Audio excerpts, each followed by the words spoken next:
Hello, viewers. I'm SB, and welcome back to Citizen Sleeper, where today I feel like we should do a little work in the commune, right? Like, it's perfectly safe to do so. Engaging is tough for us, but like,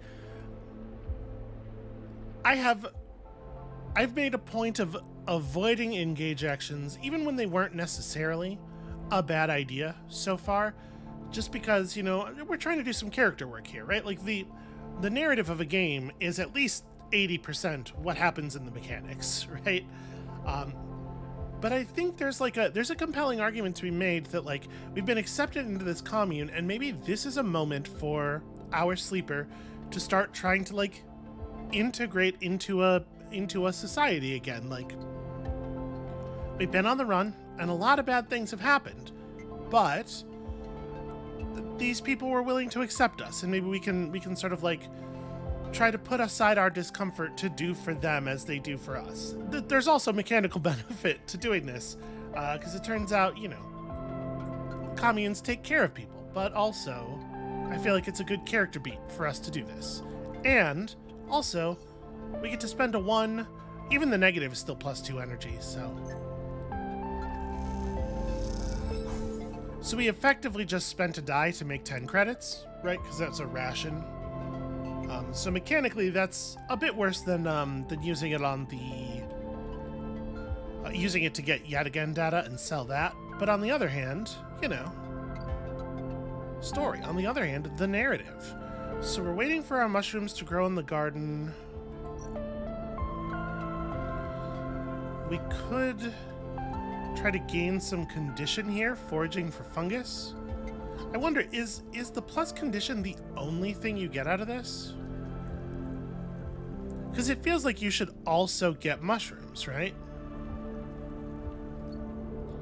We might come back and try it, because plus condition right now does at least earn us a die for tomorrow. But I think I'm going to go spend this 5 in the shipyard. And then we'll do our karma reroll for the day, and we'll see if we get a die that's good enough to forage. I feel like we should nail this. Well, you know,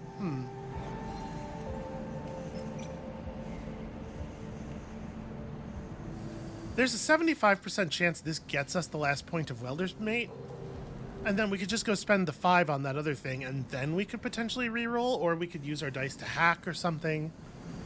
Actually, let's try this. Oh, we got the negative outcome. Well, I'm going to try it again. All we need is neutral. Okay, game. All right.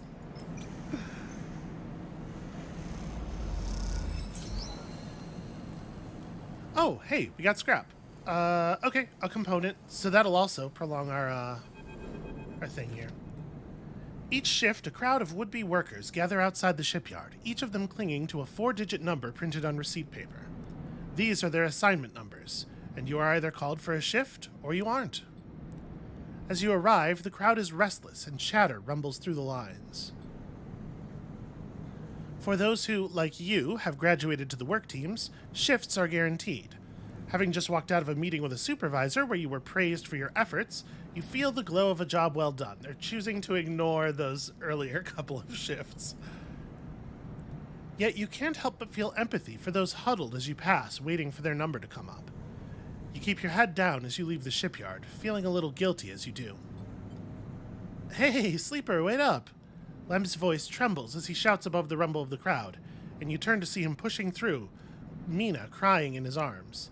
I'm not just gonna keep walking, come on. Lem. Good to see you, friend. He's breathing hard after shouldering through the waiting workers. You made the work team. Good for you. He tries to catch his breath, stroking Mina's hair as he does. Shh, baby, give me a second here. He smiles weakly at you as he comforts her, and her cries start to fade. She does like her robot friend. Out of the crowd, he sets Mina down by his side, shiny streaks down both her cheeks. As he does, you see he is clutching an assignment number on a crumpled piece of paper. Is Mina okay? She's good. We just had to rush up here. He puts his hand on her shoulder and she clings to his side. Esther, who usually takes her, is sick. He stretches. I don't know who... But then a noise sounds from the entrance, a klaxon followed by a list of numbers growing brightly on a display screen. The crowd responds instantly, pushing and pulling as people try to wade to the entry checkpoint. Oh no. Oh no, his number's gonna get called and he's gonna ask me to watch his kid. I mean, I'm gonna do it if that's what happens, but I do not... That might be tricky for us. I feel like engage is an important skill for children. Lem stops and turns back toward the crowd, then glances down at the crumpled paper. Oh, that's my number. Shit. Mina... He starts patting the pockets on his gear and glancing around. Yeah, shit, of course I'll watch her. Okay. Yeah, go, I'll watch her. I'm gonna try really hard, I swear to you. He blinks a little, staring. Thank you. Thank you. He crouches to Mina. Okay, you're gonna stay with our friend here, okay? And they're gonna keep you safe, and... He stands back up. Here, take her bag. He shoves it into your hands. She's got food, she's got... Shit, I have to go. He backs away into the crowd. Mina, I'll be back real soon, okay? Be good. Then Lem disappears into the roiling crowd, who are now trying to get into the shipyard before it locks down. I think it's really appropriate that this happened right after we made the decision to try to, reintegrate with people a little bit. And we've been doing it on a small scale here and there, right? Hanging out with Dragos and helping him even when we didn't have to, even though that didn't necessarily, come to anything for us. But, you can't enter into a relationship with an expectation that something is going to happen, right? This feels like a very natural progression for our character. Mina stands staring, suddenly small without Lem at her side. She fixes you with a dark-eyed stare you can't quite read. Hey, Mina. She holds the stare, unmoving. The two parallel tear tracks still glint on her cheeks. Do we look at, part of me wants to, look in the bag and see if there's something in here that looks like it would comfort her. Maybe she has a toy. She's holding a toy in the art. I don't know if she's supposed to be holding that, now. Let's talk to her first, I guess. Are you okay, Mina? She sniffs and looks down. Okay, look in the bag. You unlatch the top of the bag and see a few metal containers fashioned from scrap components. A battered slate sits on top, blinking a low battery warning, and tucked beside it is a ragged rabbit, hand-sewn. Oh yeah, absolutely, give her the rabbit. You pull the rabbit out of the bag, its long limbs waggling as you do. Mina goes to jump and grab it, but holds herself back. She stands and hugs herself, eyes on the rabbit. I'm gonna give her the rabbit. We can ask her about the rabbit after it is in her hands. You hold the rabbit out and Mina snatches it from your hand. She hugs it tightly without looking away from you. Bun Bun, she says, staring you down, ferocious despite her size. Kids have a way of doing that. Hi, Bun Bun. You move a little closer as you speak, closing the gap. He doesn't speak, she says. She looks at you suspiciously, but her face softens a little. She waggles Bun Bun in front of you, then walks him up your arm and onto your shoulder where he sits. She pokes your arm a couple of times. Are you really a robot? Sort of. Yeah, she thinks. Me too. That is 100% what I would have said as a kid. Mina has more questions. Lots of questions. Questions about how you breathe or if you rust. But before long, you're talking about rabbits and what Esther, the lady who usually takes her, smells like, and whether or not fairies live in the ice heating pipes. In a way, I know a fairy or two. We should tell her the story of Navigator, maybe a less scary version of it. You pass the time like this, sitting side by side on the floor of the walkway as others pass by, sometimes talking, sometimes drawing on the slate, sometimes playing with Bun Bun the rabbit. And this is how Lem finds you, just as both of you are starting to yawn.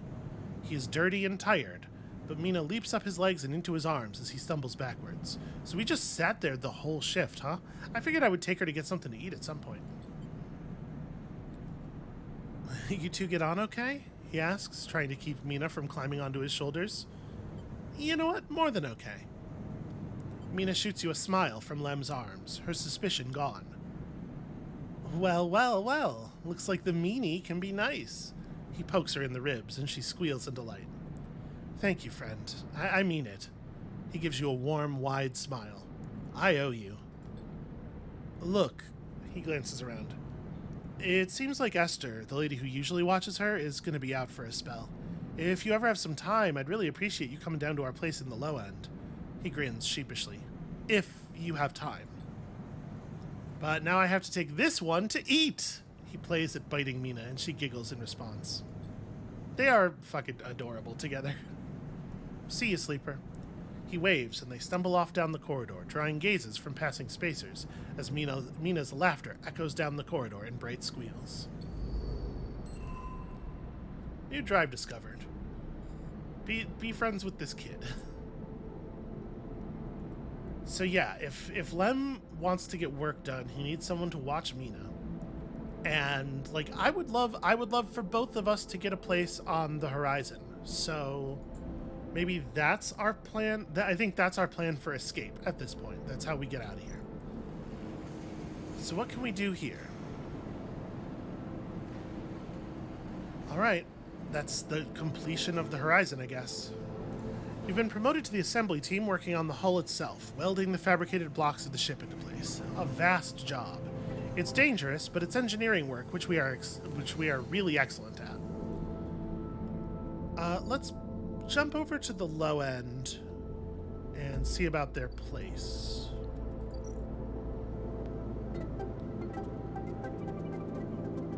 Okay, unless Lem gets time in the shipyard, he won't qualify for the sidereal crew lottery. I mean, yeah, we're still only buying space in the lottery, right? And it is engage, but also this is the thing we're trying to make time for, right? This is what we are trying to do. All right, let me spend our reroll. I'm gonna just spend the 6 here. I wonder what the neutral result is, because positive is 2 points on a ticket out and negative is 1. We're gonna babysit Mina as much as we can. We're gonna take care of this. Oh, also the positive outcome also has +2 energy attached to it. By the end of the day, Mina curls up in your lap as you read her a story. She's asleep when Lem gets back, and Lem makes us dinner. What a... Y'all, I'm kind of into Lem a little bit. I'm gonna go to sleep back in the commune. We're definitely making some character focused decisions here. So all we have here is the mushroom stuff. There's nothing to spend dice on in this place. I guess let's rest. I am going to self-repair just so that we have an extra die tomorrow, because we're way less pressed on money now. So I don't feel like we need to sell these.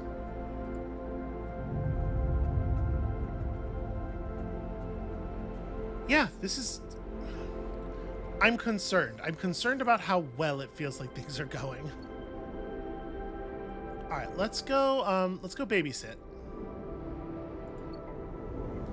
I guess I don't have a 6 to babysit with. Do I want to maybe do something else with the 5s and then take a reroll and see if we can hit a 6? We're still waiting on a lot of clocks to get done. I mean, I can just go to work myself with the 5s.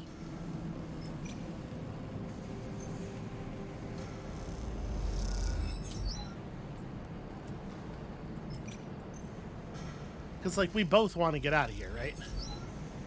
And then we'll take our reroll for the day. All right, we'll go babysit Mina with a 6. And then we'll see about some other stuff. I feel like the next cycle is going to be very eventful.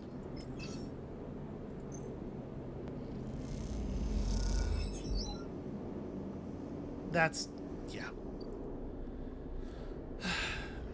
You know, we're developing a little family here, and it does have me scared. I am fucking loving this game, though. I hope that's clear. All right, so this will be a 50-50. I'm assuming the neutral result's not going to cost us condition, right? It probably won't gain us condition either, but I'm really curious. Okay, so the neutral outcome's just a ton of energy. Spread across clumps of rotting vegetation or deep mahogany caps with pale gills. Okay, and now we have a 2. We really, really don't need to work in the commune. We have so many sources of energy now, it's wild.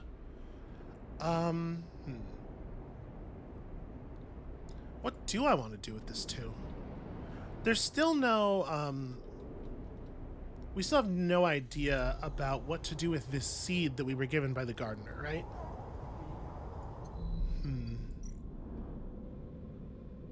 Yeah, gathering scrap out here is very unlikely to have anything to do with that. Do I have points? I have a point. We certainly don't need photosynthetic skin. I probably just hold my points. We probably just go up to 3 and take a +2 on something. I don't know. At some point, maybe it makes sense to buy off our -1 engage from a character perspective, right? I don't think that's now, but it's something to think about. Well, we can come back over here. There's not going to be anything to do hacking-wise except break agents, right? We've broken into all of the key nodes. Yeah. What do I want to do?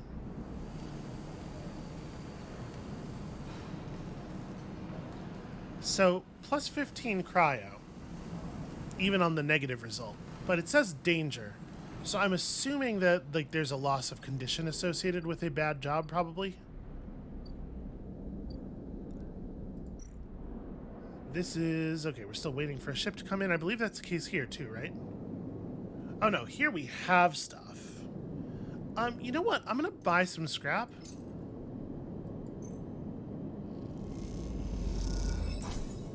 Okay, that's kind of what I was hoping for, but also if we had just gotten normal scrap, I would have just used it to secure the die again. Let's use the fabricator, build ourselves a ship mind, and then I don't know that I'm even going to... I'm not going to sell it right away. They're valuable, but maybe we can find something else to do with it. Maybe we will discover another thing that needs a ship mind at some point. So, Sabine's thing is going to come through tomorrow. So much stuff is going to come through tomorrow.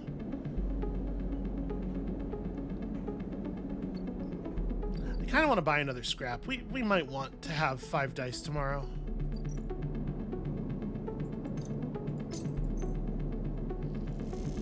Real components this time?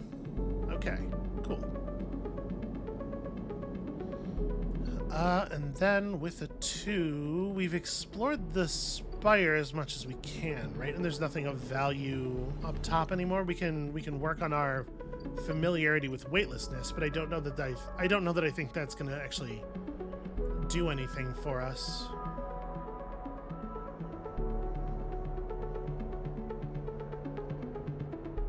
It is an interface check that is merely risky on failure.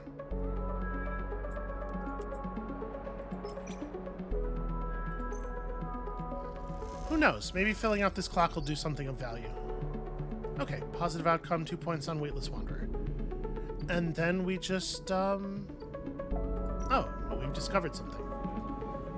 Buy a spacer meal. The gimbal sells itself on its spinning... The gimbal sells itself on its spinning sphere, which claims to produce therapeutic gravitational effects.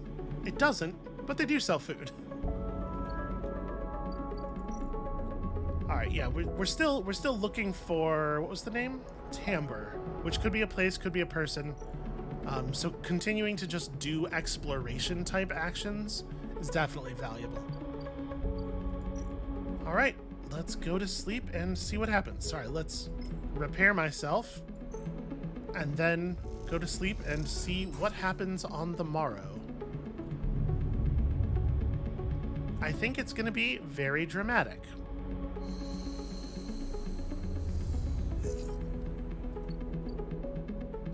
Alright, let's start over here. So, at the aviary, 2 random rare mushrooms and Oh, I have to do a harvest action, I see. So there's 3 points of yield, 2 random rare mushrooms on a big success. Let's put in the 4.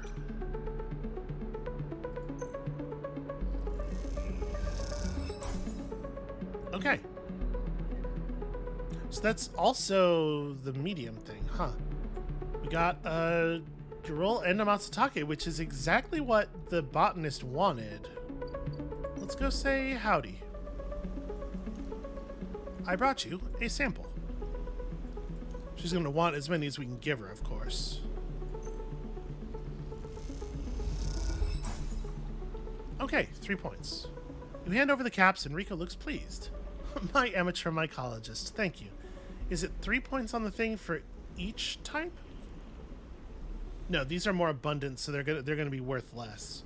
Maybe we don't give her these then, because this is the kind that Emphas wants, right? If I am not mistaken.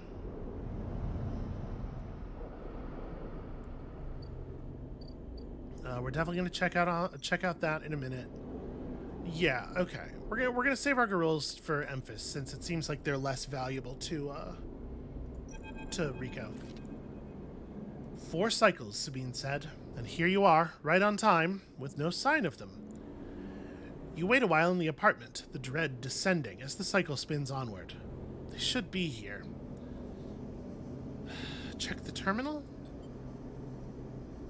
You check and double check, I assume, the terminal for messages or recordings. Nothing. Just the pale glow and the silence. Check the door? You pace back and forth around the apartment, the rumbling of the station suddenly so present and loud. You go to the door and open it to an empty corridor. You close it again. And then I just wait. You try to settle down, to wait. You sit on the bunk and stare out at the tiny room. Where the hell are they? And then a knock at the door. I mean, it's not Sabine. Sabine has the key. I'm gonna stay still. We have here an opportunity to lurk, and I'm gonna take it. Another knock. Stay still. No, stay still. Sabine would just open the door. Uh-oh. A flash, small, impossibly bright, cuts through the handle of the door. It soundlessly swings open. A figure stands in the door, and immediately you know it is not Sabine. Yeah, on account of the flash cutting through the door. They are taller, sharper, and something in their face glints in the half-light. A dark shape, like a stubby baton, hangs loosely from her hand. Our local sleeper. Good to finally meet you.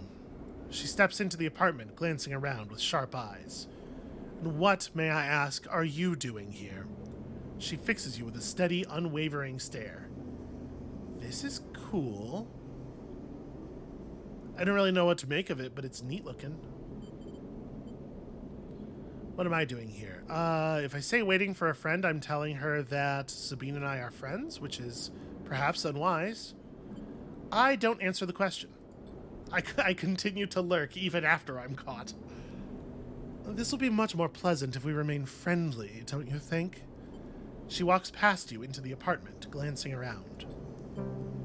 We set them up here, you know. This place is one of ours. She picks a glass from the dispenser and inspects it. People always seem to forget who put them where they are. She glances at you. And I suppose you are here to help.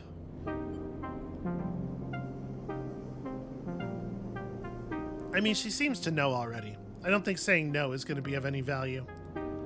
I'm gonna say where are they? I'm not answering the question directly. I'm going on the offensive here. Not physically, obviously, because she sure looks like she could beat me to death trivially. Well, I was hoping you would be able to help with that.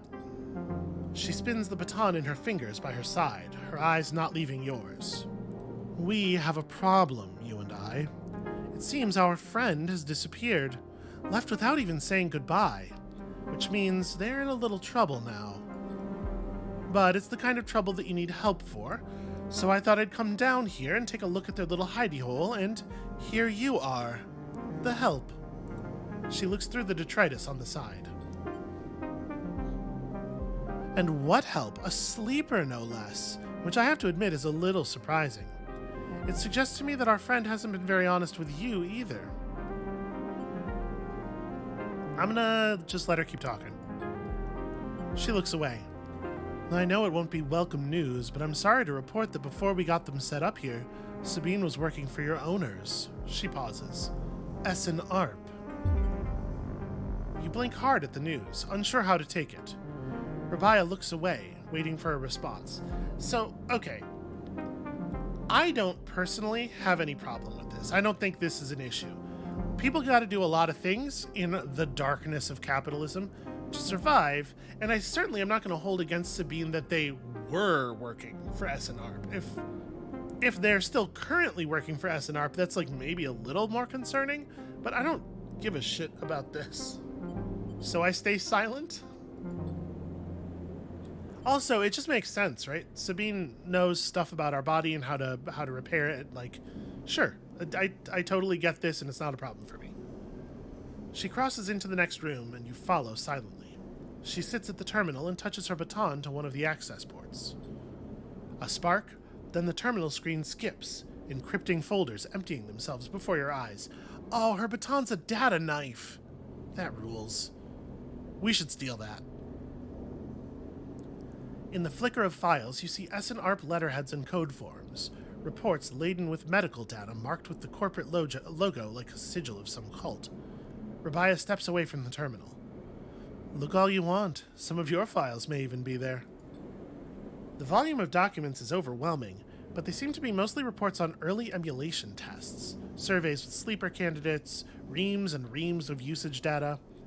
If Sabine was an SNARP employee, why did they help you? Again, because was is the critical... Rabia reaches over and places a vial of stabilizer on the desk, breaking your concentration. It shimmers in the screen light. It's viscous, clear, liquid crystalline within the glass.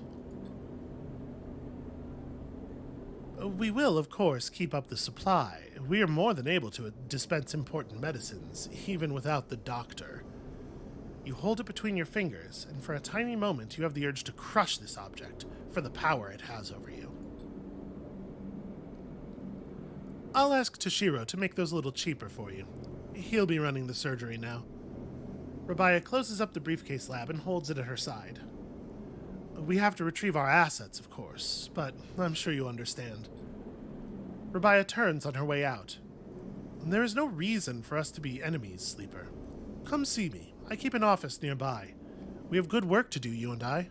Meet me there in a few cycles. She slips out silently into the corridor.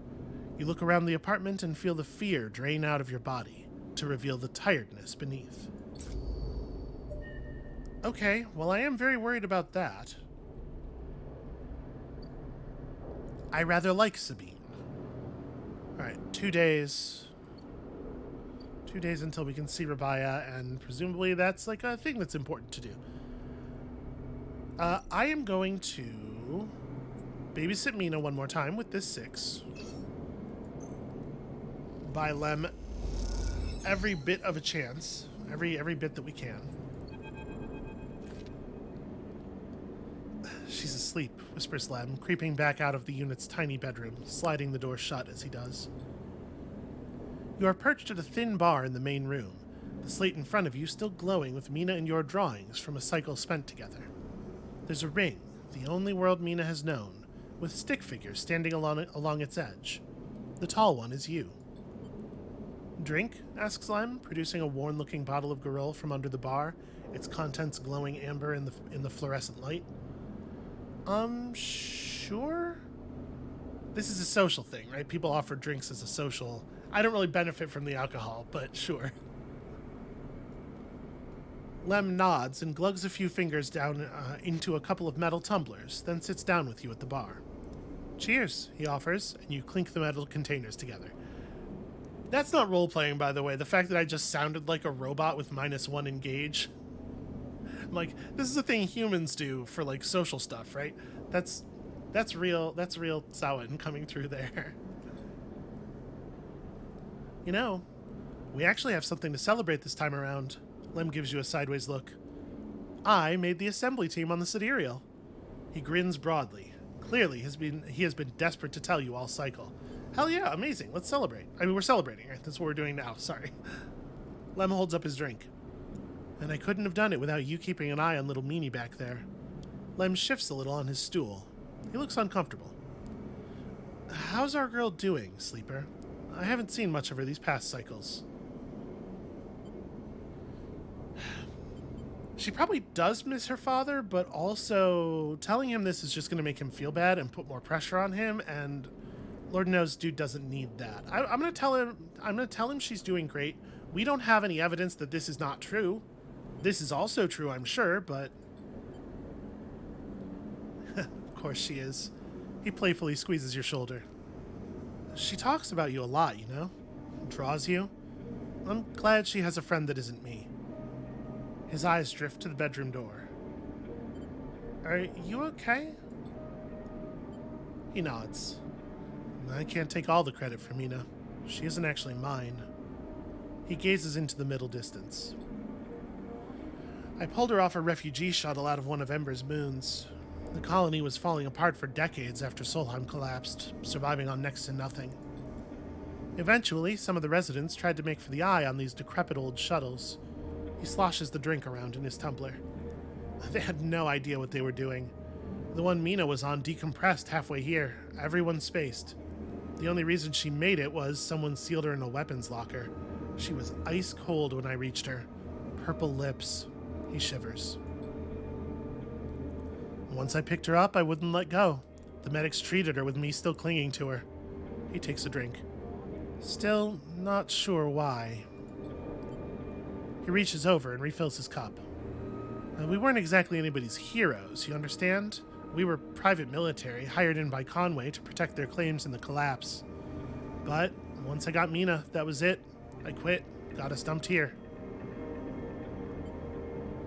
I'm not going to say her family. It feels shitty and also like asking for details that are definitely only going to be really morbid. And he's her family. In all the ways that matter at this point, right? Hey, you saved her. I'm going to sound like an idiot now, but he sighs. She saved me. That's the truth of it.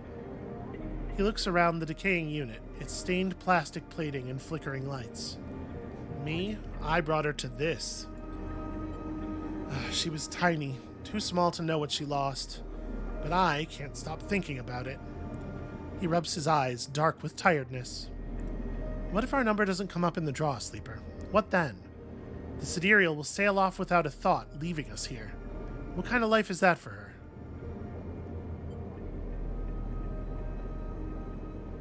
So I imagine what's going to happen here narratively, the shape of the thing that makes sense, is that their number doesn't get called, but mine does, and then I have the option to give them my ticket, right? Which I have to be honest, I'm very inclined to do. Not even really so much for Lem, but for Mina specifically. But that doesn't really leave me with a way off of here, because like my move with Ankita evaporated due to her being incredibly violent and unpredictable. And I don't know.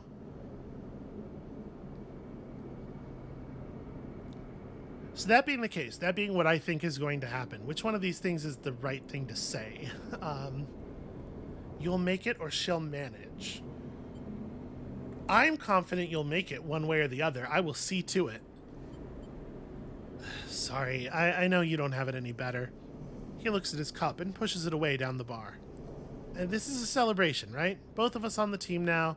Both of us in with a chance. Together. That's right. We hold on together. Imagine all three of us riding the sidereal horizon out of here to a new world. He looks into his glass for a moment. I think I drank this too fast, he laughs. Lem stands and starts to clear the glasses into the auto wash. I need some sleep, friend. I'm gonna say see you around. I'm halfway debating, do I think Me Too? That doesn't lead to anything, right? Like anything? I don't think so. If it came down to it, would I fuck Lem? Yeah, probably. But he's tired. Yeah, see you around. All right, then. He catches your shoulder as you turn to leave. Thank you, Sleeper. I mean it, from both of us. He pats your shoulder and you slip out of the dark into the walkway, with thoughts of little Mina in your mind. There's not really any place in the apartment to do that anyway, right?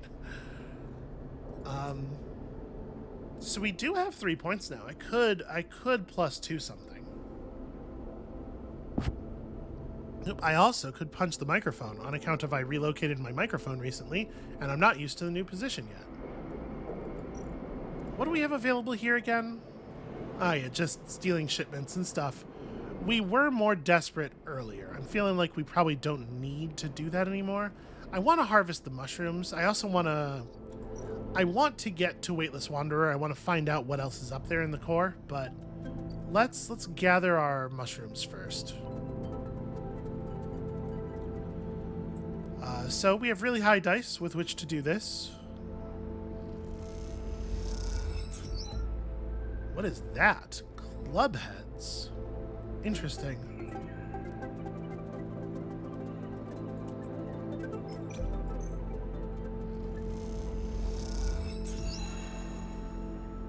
Okay, let's go dump off these Matsutake. I have no idea what to do with club heads. Wow, we are completing drives left and right here. So this isn't going to be enough. This is going to get us to 3/4 finished.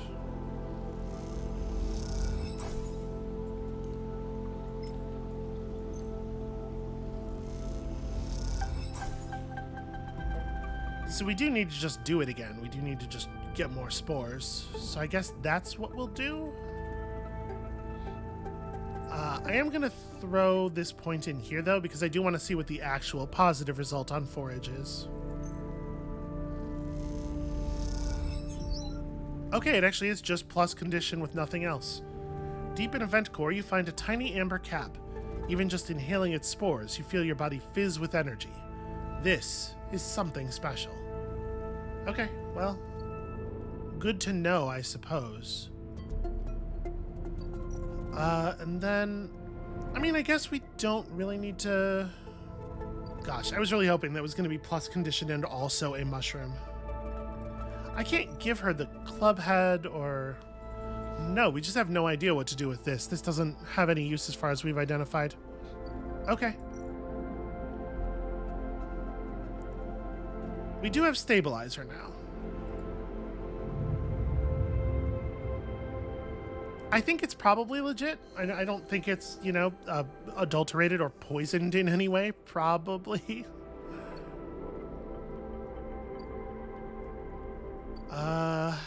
Yeah, let's go get some spores.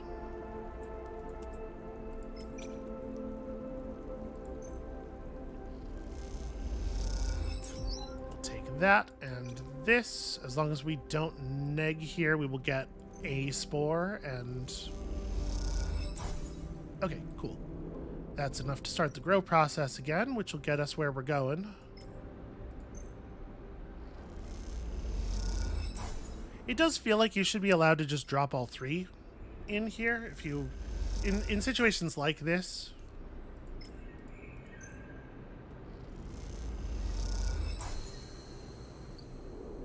Okay, so that's got that running again, and while we're waiting for that... I mean, I do need to finish working on the horizon and secure my own ticket so that I can give it to Lem when the thing happens. But also, that might, you know, because of the fact that this is a video game and it is video game shaped, that might progress time in a way that's not great for us. So let's do a little bit of this too. You start to draw connections from manifest to manifest, noting the patterns and flows. There's something beautiful in the chaos. One more time, cracking through these manifests. All right, now we know some stuff. What have we learned? Found a ship mechanic, also spacer sleeping berths. Interesting. Well, I'm not going to pay for that. Bliss, huh? No way, Moritz. You take those substandard filters back to the shitheels who sold them. Who sold you them. All the words are important. You hear the voice echoing out of the bay as you pass, and moments later, what you assume is Moritz drifts out with it, dragging a pallet of filter cartridges by a tether. Hey, you out there! The same voice echoes out of the entrance. You looking for work? Yes? I just need a hand. Get in here.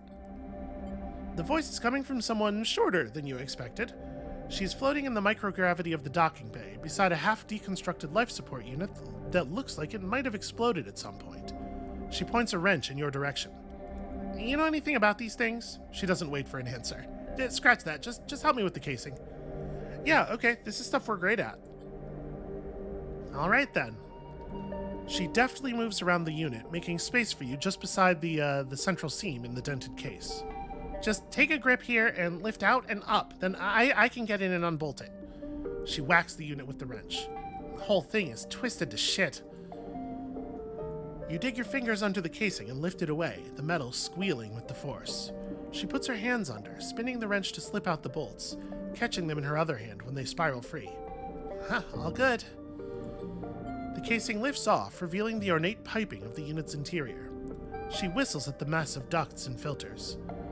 By the way, everyone calls me Bliss. She pats you on the shoulder, offering little in the way of an explanation.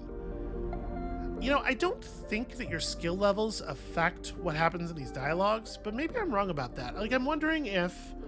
I'm thinking about the way things went down with Ankita and Ashton. I wonder if we'd had more engage, if that could have gone a different way.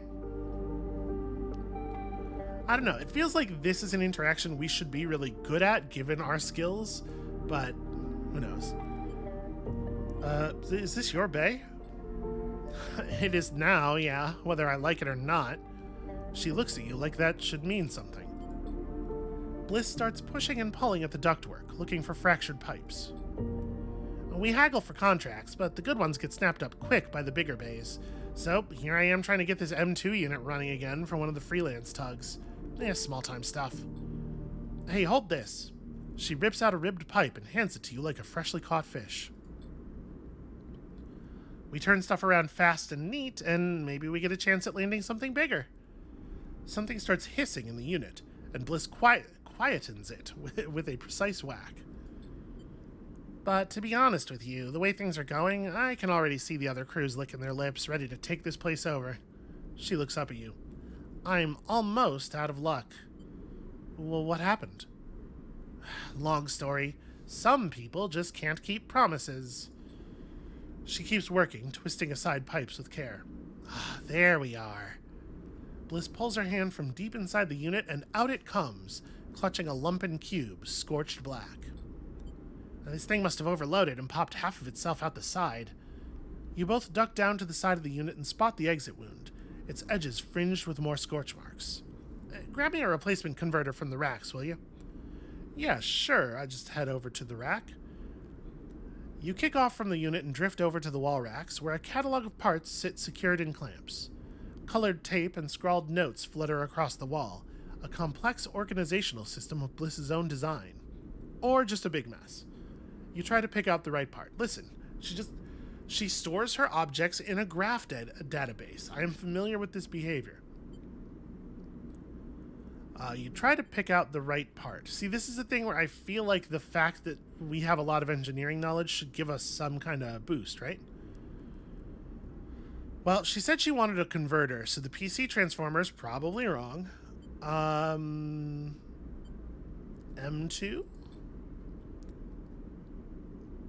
You grab the part and push back to the unit. Bliss holds out an arm and you pass it over, the converter spinning gently as it leaves your hand. Perfect. You passed. She straightens up from the unit. That is, if you want to work here.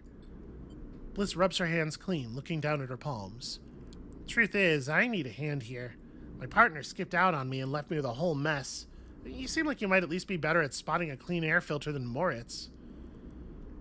Yeah, I'd be happy to. We'll do at least some work for her. Wait, that's not all of it. My old business partner, they rinsed the place, emptied the accounts. It's a bid for jobs. We need to put down deposits, bring in parts, pay tug fees. For that, she looks nervous, embarrassed. We need chits. Well, this is not great. I'm going to phrase it like this. You need an investment. Exactly. Partners, straight split. Bliss settles herself against the unit and looks off into the distance. I guess I look pretty stupid. Here I am asking any random passerby to be my business partner. No offense. She manages a smile. Well, I'm not going to lie, it is pretty weird. She gives you a sideways look. Don't tease me. Bliss goes back to working on the unit. Look, it's no pressure. You find the money, or you find someone who has, or you just forget the whole thing. Up to you. She gestures for you to help her refit the casing, and you both slot it back into place. I think I'm good to wrap this one up for now. But if you are into it, come back and we can bid on a new contract. Something to get our teeth into. Something that pays. She gives you a serious look. You can trust me. I don't say this stuff lightly. You can trust me. A phrase famously said by people who are trustworthy. You kick away from the bay, propelling yourself back to the handholds at the entrance. You slip out with a wave, and as you do, someone slips back in. You hear Bliss as you glide down the passageway. Moritz, I swear to God, if those filters aren't clean... You smile. Seems like this could be interesting.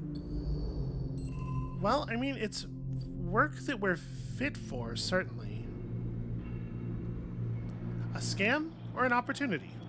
Bliss seems solid enough based on absolutely nothing. I don't feel this. And this might be your best chance to get in on the hub's repair trade. The thing is, we have the cryo, right? We already have our next dose of stabilizer. We're in really good shape. I am going to give her the money, and we'll see what comes of it. And if this is just a loss of 100 cryo, I don't really feel so bad about it. Bliss is incredibly grateful. I'll pay you back every chit, I promise you. Guess you two are partners now. So okay, this is just wait 3 days. I don't actually have to do stuff. All right. Not until there is a job. Well, I mean, it was something. So we still have 1 die left. It's a 2, but also we haven't used our reroll. I'm going to. Okay, press it to a 5. Seems pretty great. I mean, it would be really nice to have this thing close to completion so that we can basically like fire it whenever we need to.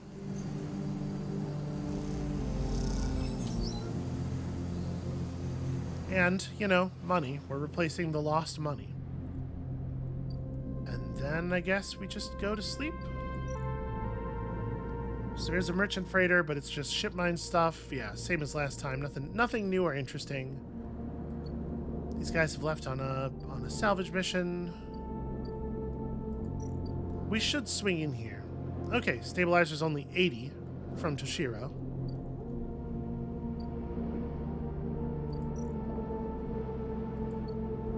I mean, maybe through Bliss we can discover another way off the station. That's kind of what I'm hoping for. And still, Maywick is on the way. Don't really know what to make of that. I guess we'll find out.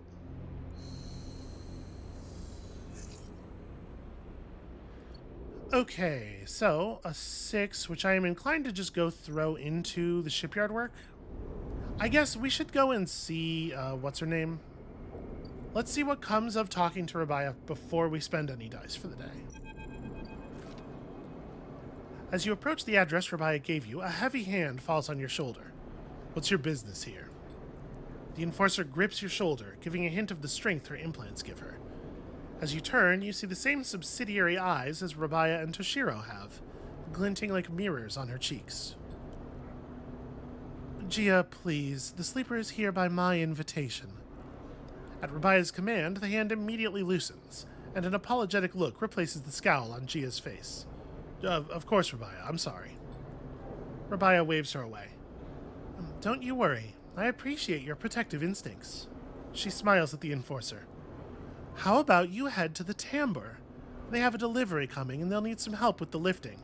See, aren't we glad we did this? Gia nods and walks away. So, Sleeper, you came. I'm glad. Well, it didn't feel like an offer. I'm sorry for that. She smiles a tight smile. You have to understand, finding you there in Sabine's unit, I wasn't sure where we stood.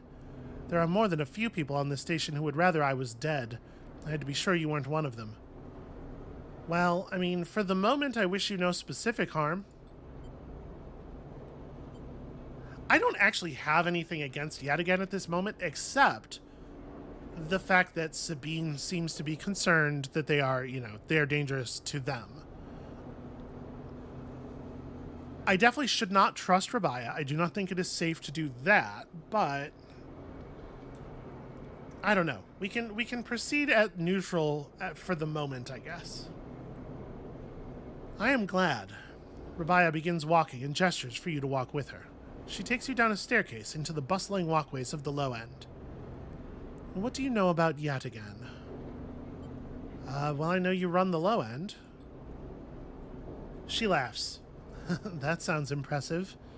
We run out of the low end, yes. We don't run it. People with carts push past, moving crates of supplies around the thin and winding passages. Our reputation is one that implies threat. Is that fair to say? We are framed as aggressors, parasites, criminals. She gestures around at the people in the passageway. But when was the last time you saw a lawmaker on the Eye? A policeman? Who makes the laws here? I'm not sure there are laws here. I'm going to say no one. This is true. The Eye is lawless. So it is up to us all to make it work for us. But I don't imagine you think that is a good thing.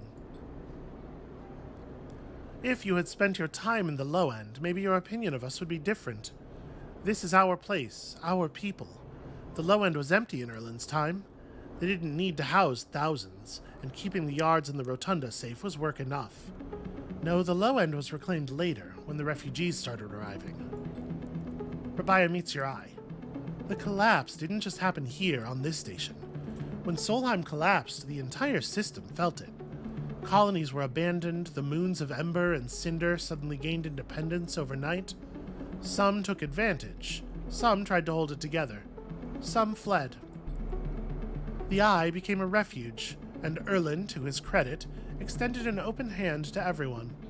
But many within his organization disagreed, and those new arrivals weren't as simple to corral as they hoped. Rabaya leads you through a small market hall, busy with small stalls and traders.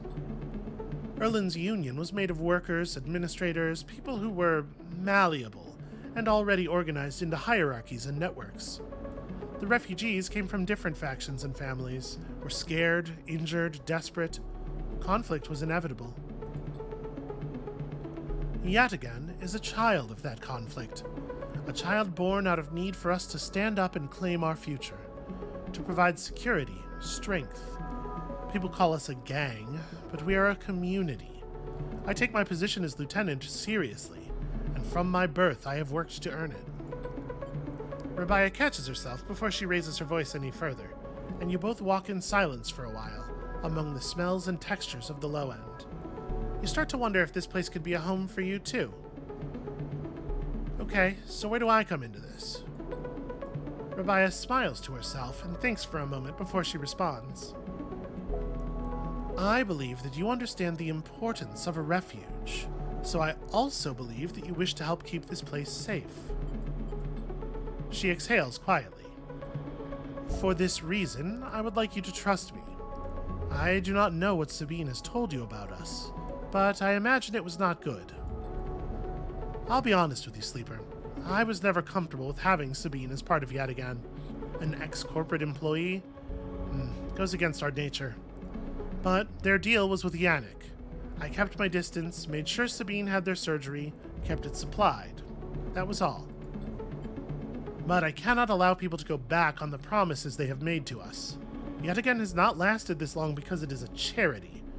We offer and ask for support, Any betrayal will be treated as an attack.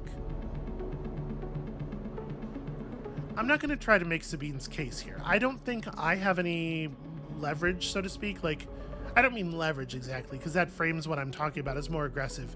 But I just don't think I have any ability to convince Rabaya of anything right now. So, who is Yannick? Yannick is one of the heads of Yatagan. They guide us. He is the newest to be elected. He is an elder. I am very reluctant to tell Rabaya this. I don't know, maybe she is as much of a true believer as she says, though. In which case, maybe whatever Sabine found could convince her of something. We're not going to be able to do anything with that until we know what it is Sabine found, though, right? Well, I don't trust any of you. Rabaya sighs. That is your right.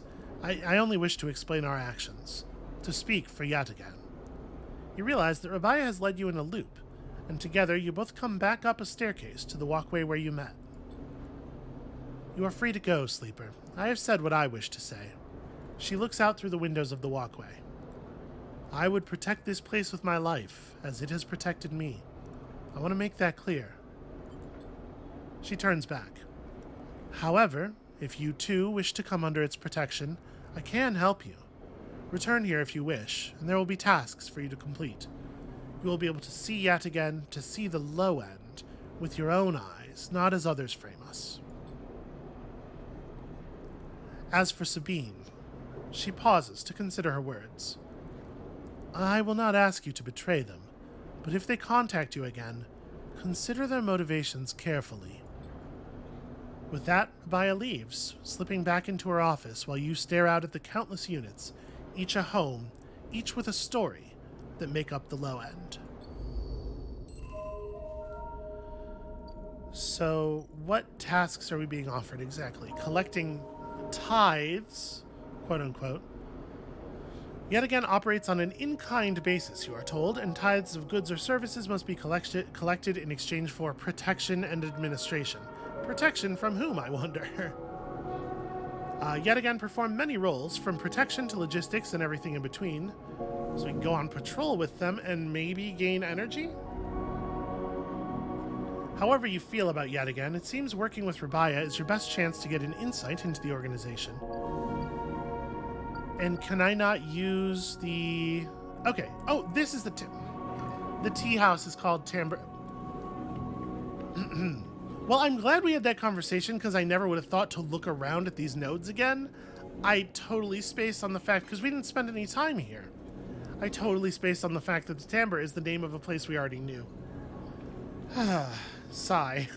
Anyway, you feel stupid doing this, but the penguin says take me to Timbre, and this is the only Timbre you can find.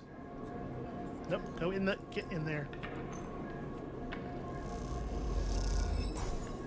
The waitress looks at you with suspicion as you hand over the box. Is this the right place? As you go to leave the Timbre tea house, a hand falls on your shoulder. Sleeper, Fang hisses from behind you. How'd you find me? The penguin. Penguin? What do you... He thinks for a second. Oh, do you mean...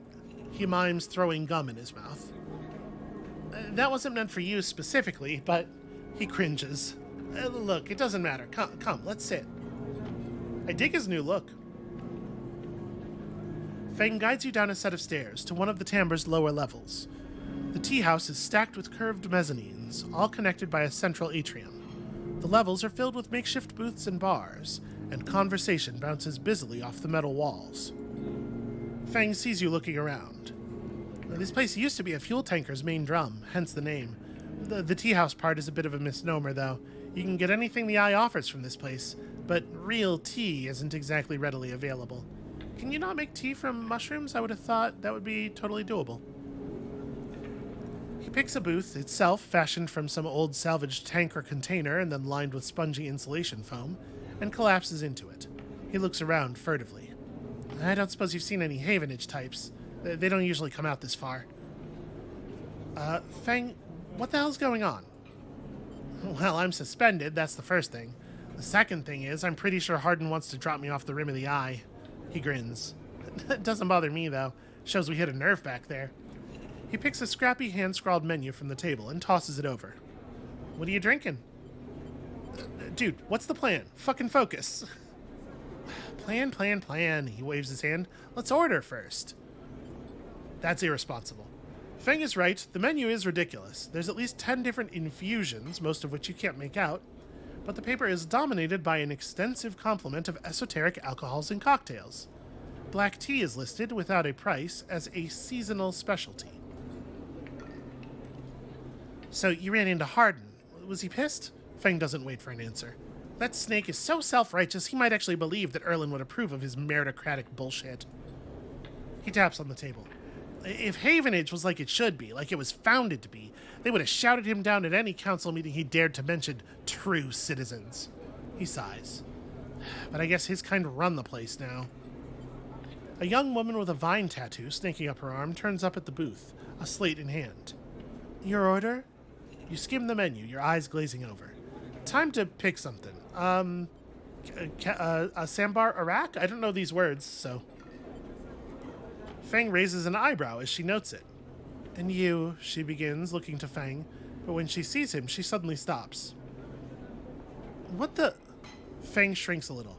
You are supposed to be working. This is your shift. He grins sheepishly.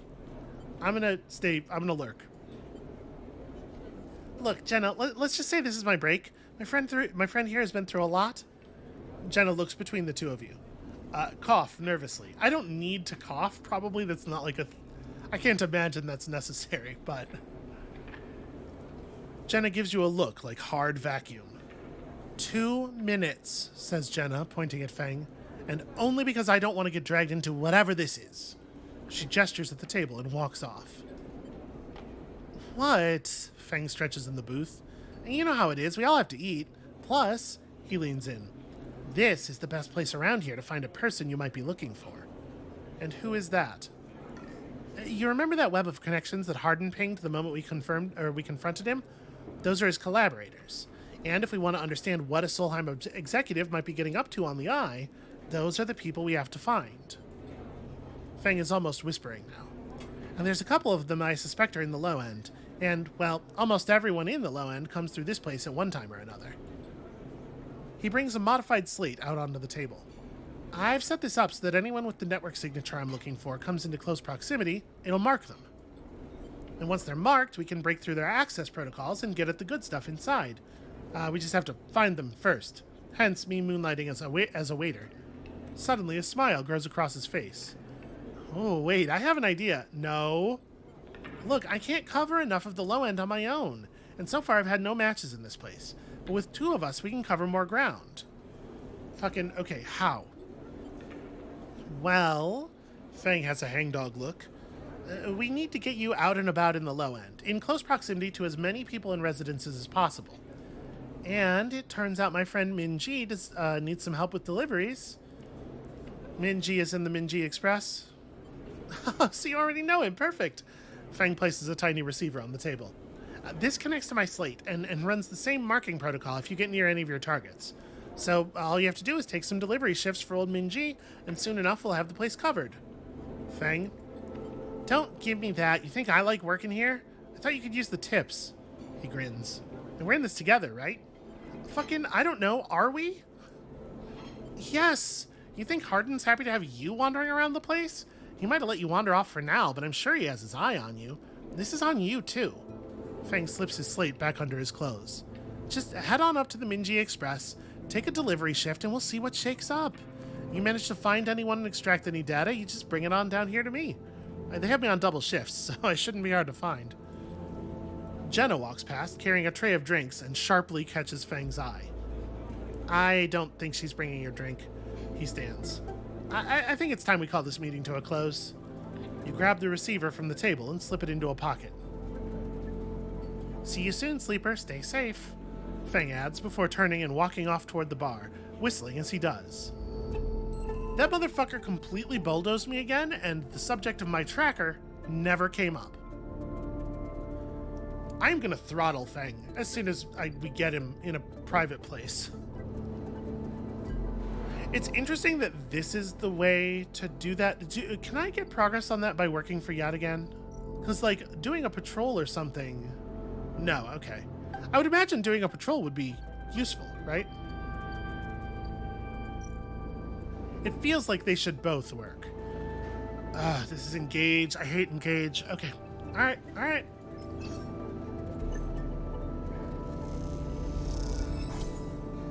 Okay, so we got a neutral off of our 5. That sucks. Do I want to buy off? Do I think it makes character sense to buy off the -1 engage?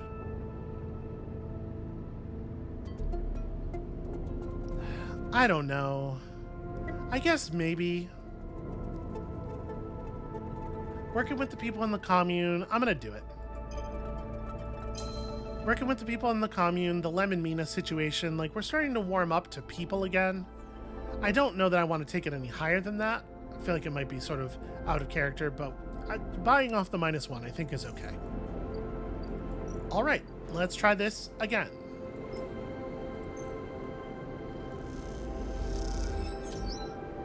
Okay, ++, that's good news. Let's give it one more here. Okay, hopefully we can wrap that next cycle. And then we just have a 2, and I don't really know what to do with it. I can't get any of what he wants by actually hacking, right? No, it doesn't seem like it. Well then, let's take our 2 over here somewhere. We should work for the commune.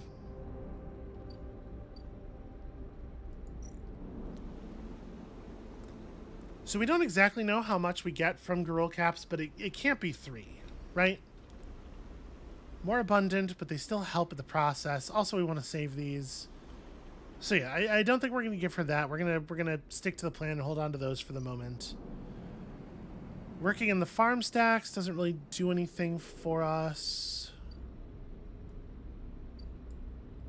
So we can put in a 2 and get 2 energy, and it feels character appropriate. Again, this is less resource efficient than using the 2 to hack, but you know, it's not my only concern. We're gonna do one more cycle because I'm having a good time. That's the wrong button. Here we go. We're still not terribly close to Maywick's arrival. We can probably hold out for a while here.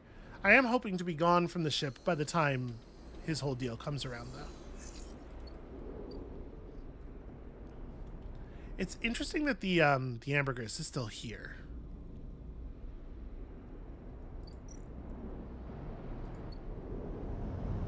I don't know what Ankita's plan is. All right, let's throw a 5 at this and hope. Bummer. The 3 is going to get us a 75% chance of completion. Allow us to save the 5 for other stuff. God damn it. Of course. Well, shit.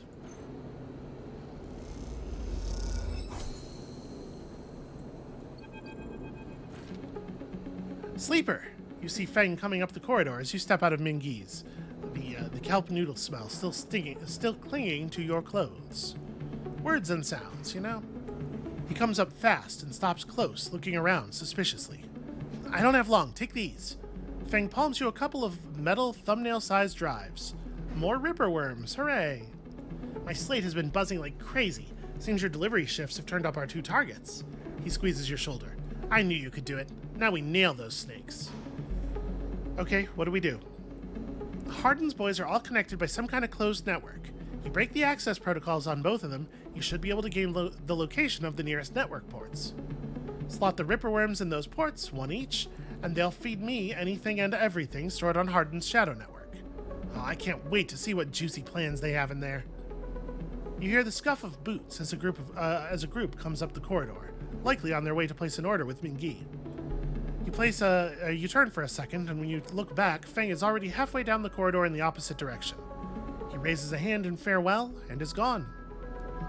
You run your fingers over the tiny ripperworm drives in your pocket and smile to yourself as you wonder how mad Jenna will be at Feng for this little excursion.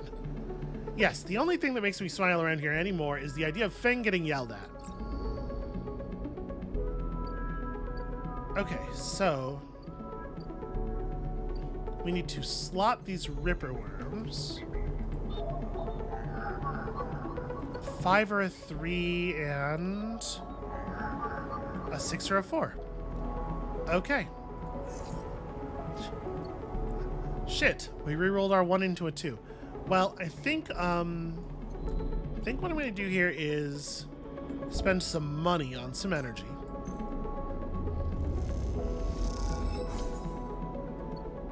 So that we're not immediately starving again tomorrow. And then what do I want to do with this 2?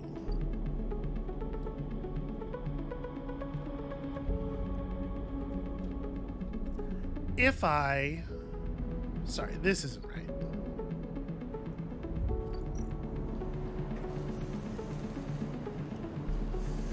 I'm gonna take plus. I'm gonna spend 3 points on +1 engineering, or sorry, plus the other +1 engineering. You know, taking us to a total of +2. Throwing a 4 in here. There's a 25% chance of a negative consequence, and we don't know exactly what that would be, but I am kind of curious. And also, most likely, we'll just get paid well and get some progress. Although, our luck today has been, yeah, that. It has been that, approximately. Just really awful.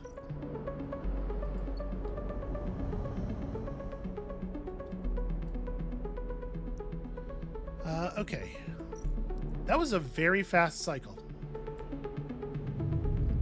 I'm probably not going to hit the stabilizer until we're down to until we're almost down to 2 dice, as we have done previously.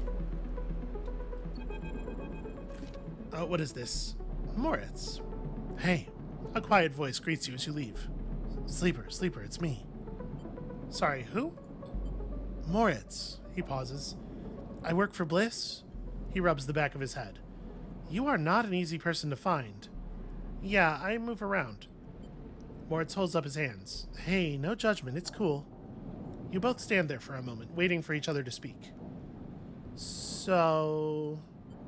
yeah, well, Bliss needs you. A job just came in, a real big one. She's asking for you to come up and help her out. He nods sagely. Yeah, I'll be right there. Nice, yeah. Moritz stands there for a little while, unsure if the message is delivered. Dude, I got it? Cool. He looks around. Bliss just likes me to do a thorough job, you know? He rubs his hands together before burying them in his pockets. See you, Sleeper. Moritz ambles off down the corridor, kicking at a filter cap on his way out. Time to head to Bliss's Bay, then. I thought for a second there I was going to be forced into the interaction with Blitz immediately, like he wasn't going to leave until he could escort me out. But I think this is wrap-up time. This is where we're going to call it for today. Thank you all so much for watching. I find this game incredibly compelling. It's actually very hard to stop. But we must, because unfortunately the real world has demands. So, when you come back next time, I guess we're going to go meet with Bliss. We're going to do one more thing for Feng, and he's never going to disable our tracker, and it's going to get us murdered, and I'm going to haunt the shit out of him. That's my plan. So come back next time for that, I guess, and we'll see you then.